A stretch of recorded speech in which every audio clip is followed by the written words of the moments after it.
Hey there, folks. I'm meteorologist Matt Barentine. We're keeping a close eye, of course, on Hurricane Milton. It went through an eye wall replacement cycle last night. That has been completed. So the small eye that it had yesterday collapsed. A larger eye has replaced it, and it is now, it weakened all the way down to 145 miles per hour. Now it's beginning to intensify again because it's had its eye completely replaced. That's something that major hurricanes typically do. Well, it's still on a path here to make landfall near the Tampa Bay area. Once again, winds 150 miles per hour, pressure 929 millibars, east-northeast at 9 is the movement. It is a Category 4 for now. It'll strengthen likely back into a Category 5 during the day today and then do some weakening right before landfall. In fact, right before landfall, we anticipate that it'll weaken into a Category 3 storm, but it's still going to be extremely powerful. And then you look at that center line there, that is right into Tampa Bay. And folks, that is really the nightmare scenario. We've talked about this for a while, that Tampa Bay has not seen a major hurricane in more than 100 years. And it looks like their number may be up here with this one, with Milton.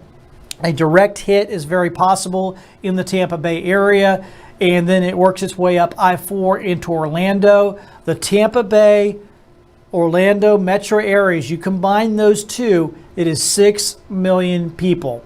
They are evacuating today, trying to get as many folks out of the danger zones as possible, but you cannot evacuate 6 million people, so they're trying to get the folks out that are, in the most danger, basically the ones that are right along the water, and everybody else needs to be sheltering in place and sheltering away from the wind. This is going to be a nightmare event for Central Florida. There's no two ways around it. In fact, when the Florida EOC did their training earlier this year for a worst case scenario, it was for a major hurricane hitting the Tampa area. The winds will expand as it moves closer to land. This is very typical when a storm actually weakens. What happens is almost like it's unwinding and it actually gets larger, or the wind field. And so that'll push more wind onto shore, which once again will create more of a storm surge. So folks down in Naples, and Naples is, let me get an arrow up here for you if you're not that great with geography. Naples, Florida is right there. It's down kind of at the southwestern tip of Florida. It's going to be a couple hundred miles from where the storm makes landfall, and it's outside of the forecast cone.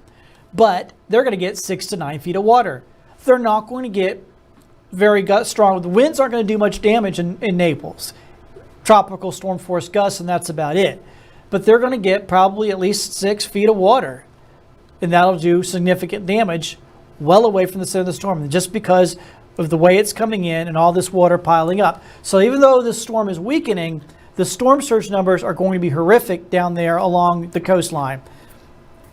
Here's those forecast models, and you can see how they all kind of line up there inside the cone. And there's still a range of possibilities for the exact path of this storm as it works its way across Central Florida. And for the folks that live there, that'll be important, because if you'd much rather be on the north side of this thing than on the south side.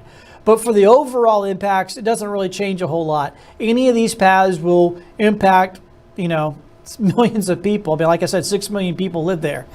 Any of these paths are going to impact a ton of people because there is no good path. There is no path that will miss a large bit of the population here.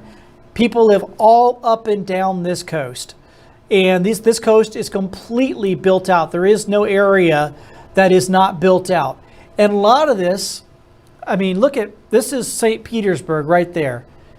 You see the purple there covering basically the whole town. It means the whole town could go underwater, or at least have some level of water in it. And keep in mind, so many of these coastal areas here, they were built up. There's fill land. In other words, they took dirt, filled up marshy areas, and then built homes on top of that. Those homes are just a few feet above sea level, if that. And they're extremely vulnerable because they're all on water and canals and all that, and water's going to pile up in there 12, 15, maybe as high as 20 feet in spots, depending on the exact path of the storm. Once again, absolute nightmare scenario for Tampa Bay and that region. So like I said, hopefully people get out.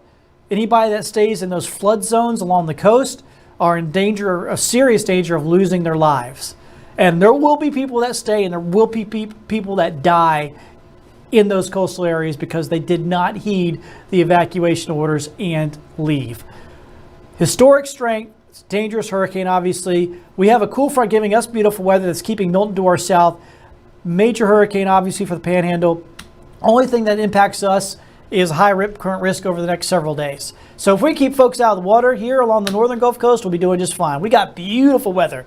Almost makes you feel guilty. It is so gorgeous out there, and it's going to stay gorgeous. So it may be a little warm for you today, mid to upper 80s out there. It's a little warm, but low humidity, so it doesn't feel too bad. And here's the thing. If it's a little too warm for you today, just wait a couple days, because we actually have another little round of cool air kind of working its way in later this week, kind of gradually working its way in.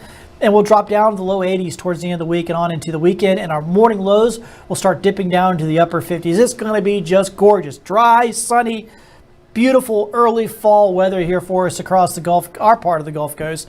And that extends all the way through the next 10 days. So like I said, kind of feeling a little guilty. I mean, that is just gorgeous weather. Meanwhile, our neighbors to the south will be dealing with major Hurricane Milton making landfall late Wednesday night on into early Thursday morning. Of course, we'll be tracking it for you all day long. Stay tuned to Fox 10 News. We'll get you all the latest. Have a good one.